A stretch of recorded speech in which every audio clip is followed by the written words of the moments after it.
One, two, three, come on. Halo kawan-kawan semuanya, kembali lagi di channel Pening TV. Yang baca pening, yang buat pening, dan yang penting sama-sama pening kita di channel ini.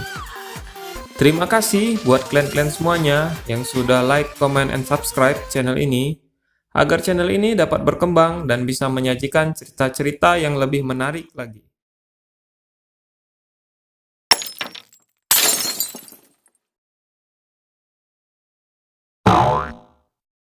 Five, four, three, two, one, close the door.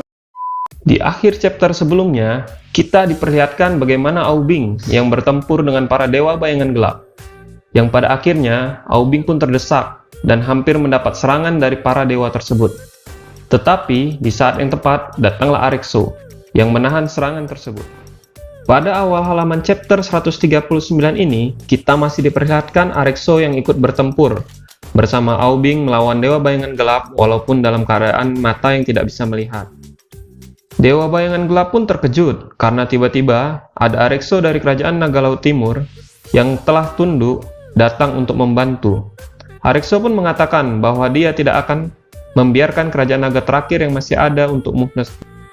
Arexo yang merupakan raja dari kerajaan Naga Laut Timur yang selama ini dicari oleh para dewa bayangan gelap dan berusaha untuk dibunuh oleh mereka, saat ini ada di hadapan mereka. Tetapi Arexo yang mengetahui hal tersebut malah semakin bersemangat untuk membalaskan dendam kerajaan yang telah kalah.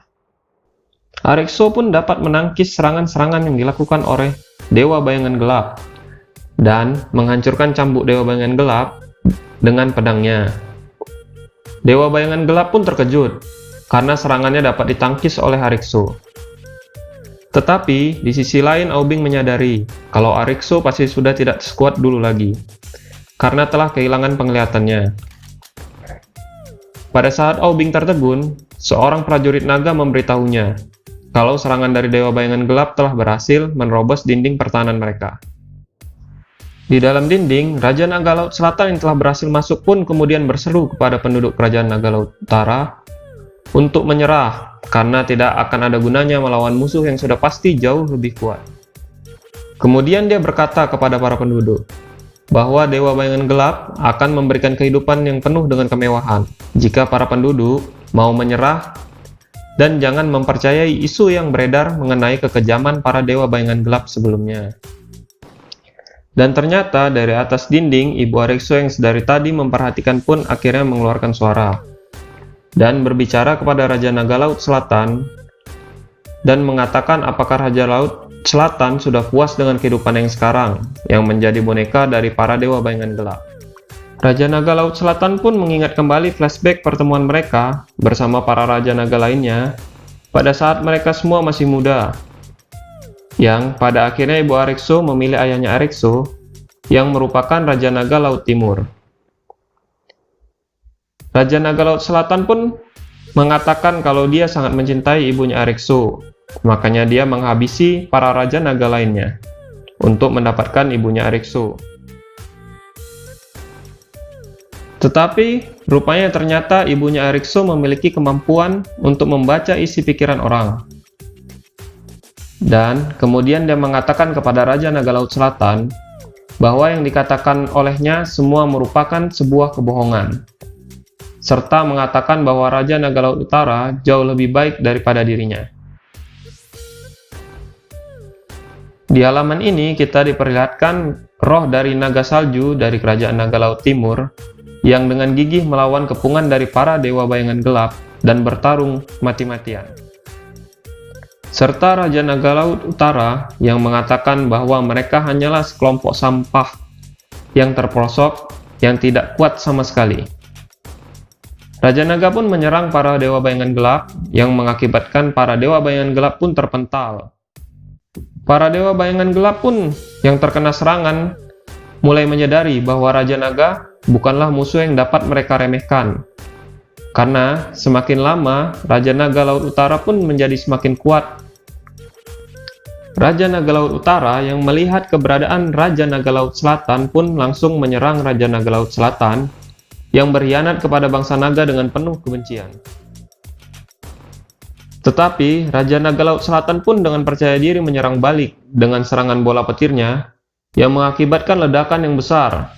Tetapi ternyata Raja Naga Laut Utara tidak menghindari serangan tersebut dan malah menerimanya serta menyerang balik yang mengakibatkan keterkejutan dari Raja Naga Laut Selatan. Sang pengkhianat itu pun menghindar dari serangan Raja Naga Laut Utara, tetapi Raja Naga Laut Utara terus menyerangnya bertubi-tubi yang mengakibatkan Raja Naga Laut Selatan terpental. Raja Naga Laut Selatan pun mengeluarkan darah segar dari mulutnya. Akibat serangan tersebut, Raja Naga Laut Selatan mengalami luka yang dalam. Kemudian, Raja Naga Laut Utara pun mengungkapkan kekesalannya terhadap pengkhianatan tersebut. Raja Naga Laut Utara yang melihat keberadaan ibunya Rikso pun menyuruhnya untuk segera pergi, karena lokasi tersebut akan sangat berbahaya di saat dia memberi pelajaran kepada Raja Naga Laut Selatan yang berkhianat kepada bangsa naga. Dan kemudian, ibunya Arikso pun mengungkapkan kenyamanannya selama berada di Kerajaan Naga Laut Utara dan mengatakan bahwa dia tidak akan melupakan itu semua selamanya. Raja Naga Laut Utara pun tertawa bahagia dan mengatakan bahwa dia sangat senang mendengar semua itu. Tetapi dengan liciknya, tiba-tiba seorang dewa bayangan gelap menyerang dari belakang Raja Naga Laut Utara sampai mengeluarkan darah. Raja Naga Laut Utara pun membanting dewa bayangan gelap tersebut. Dan dengan pedang besarnya, dia kemudian membelah menjadi dua dewa bayangan gelap tersebut. Para dewa bayangan gelap yang lain pun langsung menyerang Naga Laut Utara yang sudah terluka, yang mengakibatkan serangan tersebut mengenainya. Di sisi lain, Aubing pun melihat kejadian itu. Raja Naga Laut Selatan yang melihat kesempatan pun langsung menyerang Raja Naga Laut Utara yang sedang terluka, dengan serangan petirnya tepat di kepala Raja Naga Laut Utara. Di episode sampingan ini, kita diperlihatkan dua sisi dari pertempuran Raja Naga Laut Selatan dan Raja Naga Laut Utara, dan para siluman aneh yang semakin banyak muncul di jalur monster yang dilalui Yihu.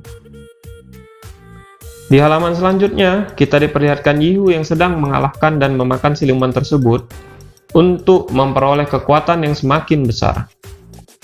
Yuyu pun tampak bersedih dan mengatakan kepada Yihu bahwa itu cara yang tidak baik sama sekali, dan mengatakan bahwa Yihu adalah orang yang idiot, egois, dan brengsek.